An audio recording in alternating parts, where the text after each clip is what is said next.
কিছু এমন সংস্কার আছে, এমন কিছু পাপ আছে যা কেবল জ্ঞানযোগ্য দ্বারাই সমাপ্ত হয়। এখন এমন কিছু পাপ আছে যা প্রমাণযোগ্য দ্বারা শেষ হয়। যেমন কাপড় নোংরা হয়ে গিয়েছে, সিম্পলি ঝেড়ে দিল, পরিষ্কার হয়ে গেল, নির্মল হলো। একটু বেশি ময়লা লেগে থাকলে এমনি জল দিয়ে মুছে ফেললেও ঠিক হয়ে যায়। আর যদি একটু বেশি নোংরা হয় তবে সাবান ব্যবহার করতে হয়। যদি কোথাও আরও দাগ থাকে তাহলে ড্রাই ক্লিনিং করতে হয়, তারপর তা পরিষ্কার হয়।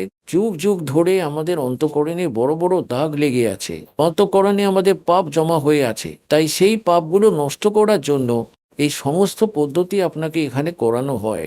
5টি যজ্ঞ করানো হয় আপনাকে। একটি ধর্মযজ্ঞ, কিছু এমন পাপ আছে যা ধর্ম করলেই কমে যায়। এক এক যজ্ঞ ধর্মের।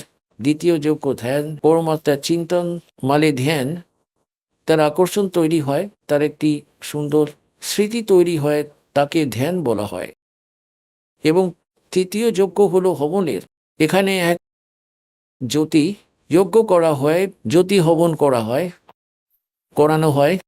তৃতীয় যজ্ঞের হবনের চতুর্থ যজ্ঞ প্রণাম, দণ্ডবোধ প্রণাম করানো হয়, যা অহংকারকে নষ্ট করে এবং কিছু পাপ এই প্রণাম যজ্ঞের মাধ্যমেই বিনষ্ট হয়। আর পঞ্চম যজ্ঞ জ্ঞানের।